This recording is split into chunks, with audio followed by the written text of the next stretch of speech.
Hello, ayan.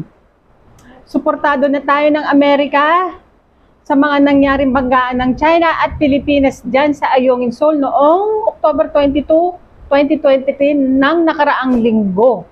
Dahil nga sa mga nangyaring banggaan, marami na rin nagpaabot ng suporta sa Pilipinas. The NPT is invoked when there is an armed attack.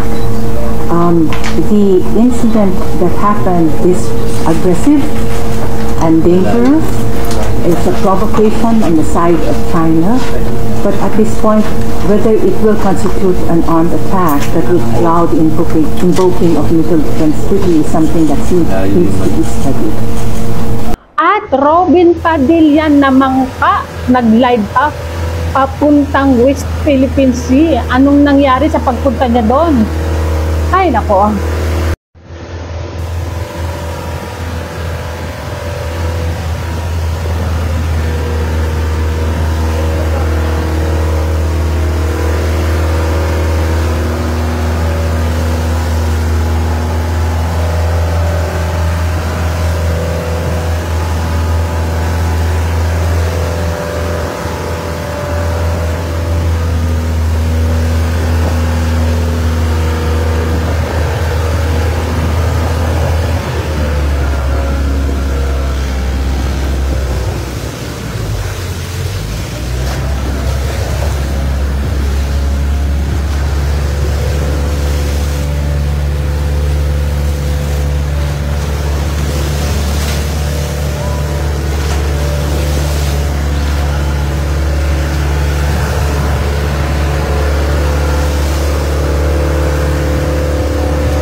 Namangka ang lolo niyo papunta doon sa Ayungin Seoul kung saan nangyari yung banggaan ng China at Pilipinas. Anong nangyari sa pagpunta niya doon?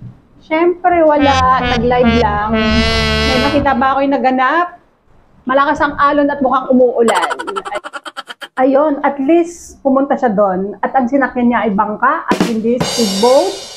Pinakita lang niya, siya ay dumayo agad-agad para kunyari may nagaganap. Nako po, Senator Robin Padilla, number 1 sa Pamandin. Bakit? Hay! Masakit ka sa ulo.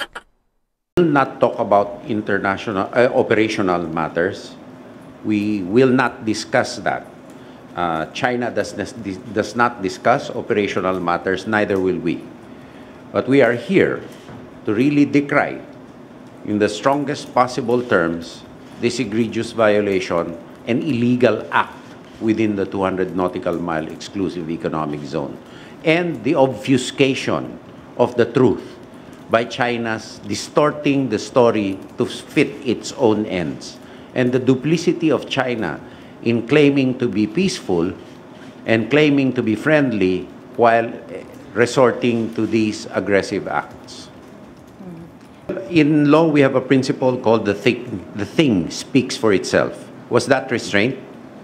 I don't think so. Any unbiased person with a modicum of reason will see that this is not restraint.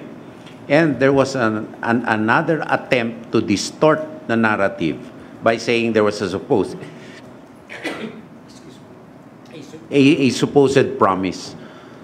That has been put to rest already, that there is no promise, and if ever there was such was, if ever, which we do not accept, rescinded.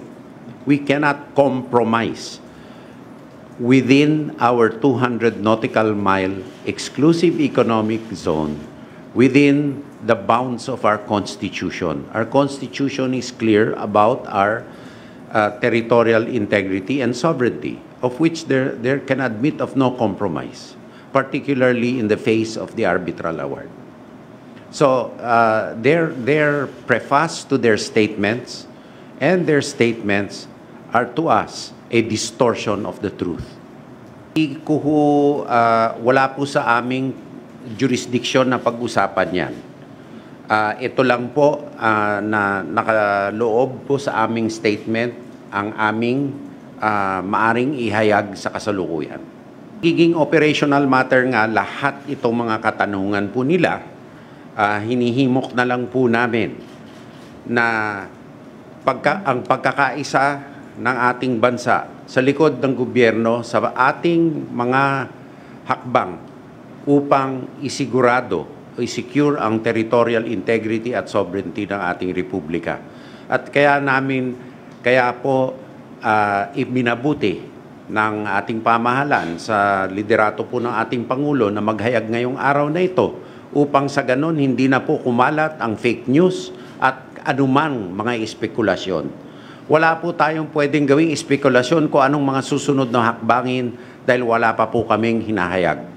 Kaya maniwala na lang po sa ating gobyerno, wag po itong maging ugat ng pagtatanim ng fake news ng China at ng iba pa upang tayo'y magkawatak-watak o magkadebate ng malaki sa mga issue na ganito. Dahil sa oras po na ito, kailangan po ng pagkakaisa na ating bansa. Sir, last na po, ano po ang magiging decisive action po ng Philippine government dito sa ginawa ng China? Operational matter po yan sa inulit-ulit ko.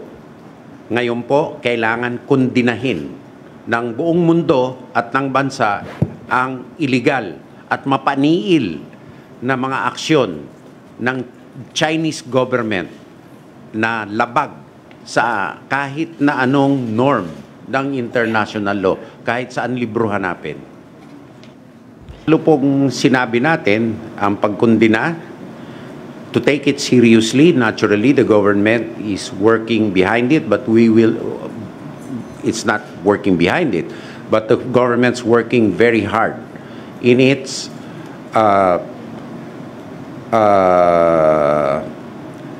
constitutionally mandated task to secure the territorial integrity and sovereignty of the Republic of the Philippines.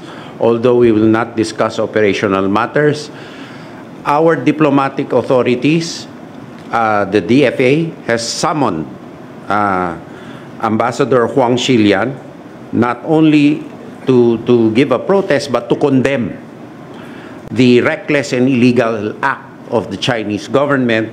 And lastly, the Philippine Coast Guard has been directed to proceed swiftly with its maritime investigation in accordance with Philippine law. Other matters are purely operational.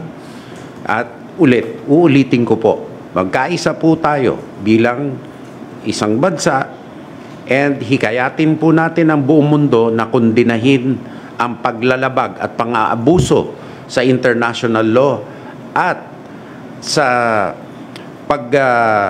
paghihikayat na magising ang ating mga kababayan na kung tunay na peaceful ang hangarin ng China, hindi maglalabag na ganito. Hindi maglilinlang na ganito ang China sa ating mga kababayan at sa buong mundo. Sir, how did the President took this incident po? Kumbaga, ano yung mood or reaction The President niya? is taking this very seriously. And the President is, that's it. He's taking this very, very seriously, so much so that he called the Special Command Conference this morning. And if you will read the statement, the highest levels of government are giving serious weight to this incident, given the false narrative of China, given the more egregious and aggressive behavior that they display, And given that we cannot take this or tolerate this kind of action or take it lightly, or neither take it lightly nor tolerate it.